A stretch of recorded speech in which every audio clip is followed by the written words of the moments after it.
ముక్కోటి ఏకాదశి పర్వదినాన్ని పురస్కరించుకుని స్వామివారిని ఉత్తర ద్వార దర్శనం కోసం భక్తులు చిలకలూరిపేట పట్టణంలో దేవాలయాలలో తెల్లవారుజాము నుండే పోటెత్తారు. పట్టణంలోని వెంకటేశ్వర స్వామి ఆర్యవైశ్య కళ్యాణ మండపంలో వేంచేసి ఉన్న కళ్యాణ వెంకటేశ్వర స్వామి దేవస్థానంలో స్వామివారు ఉత్తర ద్వారాన్ని దర్శనమిచ్చారు. తెల్లవారుజామునే భక్తులు పెద్ద సంఖ్యలో దేవాలయానికి వచ్చి స్వామివారిని దర్శించుకుని తీర్థ ప్రసాదాలు స్వీకరించారు. ఈ కార్యక్రమంలో ఆలయ అర్చకులు పుసులూరి రామకృష్ణ, చేవూరి కృష్ణమూర్తి, చిలకల రామలింగేశ్వరరావు, ఆలపాటి కాళేశ, గుంటూరు సుధాకర్ ఆలయ కమిటీ సభ్యులు పాల్గొన్నారు. కొమరవెల్లిపాడులో వెంచేసి ఉన్న లక్ష్మీ నరసింహస్వామి దేవస్థానంలో స్వామివారు గరుడ వాహనంపై ఉత్తర ద్వారంలో భక్తులకు దర్శనమిచ్చారు. ఈ సందర్భంగా ఆలయ ఈవో అశోక్ కుమార్ మాట్లాడుతూ ముక్కోటి ఏకాదశి సందర్భంగా దేవస్థానంలో భక్తుల సౌకర్యార్థం క్యూ లైన్లు ఏర్పాటు చేసినట్లు తెలిపారు. కార్యక్రమంలో ఆలయ వ్యవస్థాపక ధర్మకర్త ఆర్ఎంవి రామచంద్రరావు, ఆలయ అర్చకులు పెద్దంటి భావనారాయణ తదితరులు పాల్గొన్నారు. విద్యుత్ దీపాల కాంతులతో ఆలయ పరిసర ప్రాంతాలంతా వెలుగులతో నిండిపోయింది.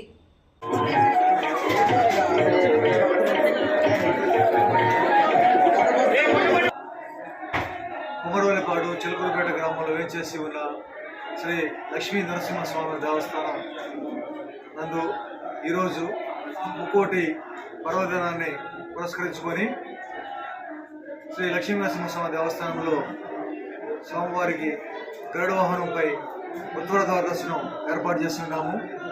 అవున చిలకలూరిపేట పట్టణంలోని పుర ప్రజలు, భక్తులు స్వామివారి దర్శించుకొని స్వామివారికి కృపకు పాత్రలు కావాలని, స్వామివారి యొక్క తీర్థ ప్రసాదాలు స్వీకరించి పునీతులు కావాలని ఈ సందర్భంగా దేవస్థానం తరపు నుంచి భక్తులను కోరుచున్నాను.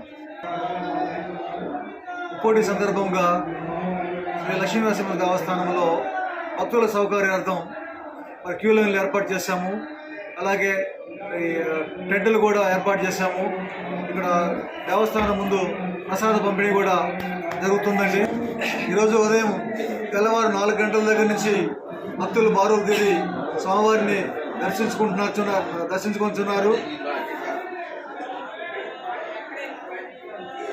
సుమధుర కరుణా సాగర ఏ పేరుల నిన్ను పిలిచేనురా, ఏ రూపముగా కొలిచేనురా, తిరుమల మందిర సుందర సుమధుర కరుణా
మానస ఒక నిమిషం ఇస్తాను.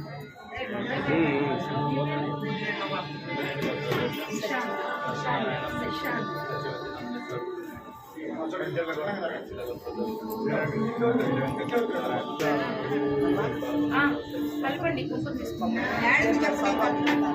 ఇక్కడ పెడితే స్వామి చూపించిస్తాను.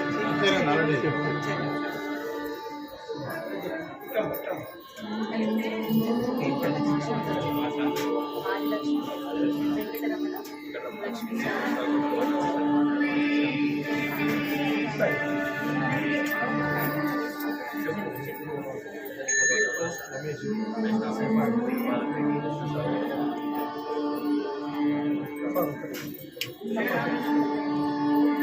నైవేద్యం ఉంటే బంధువులు అడిగే పని చేసుకోవాలి.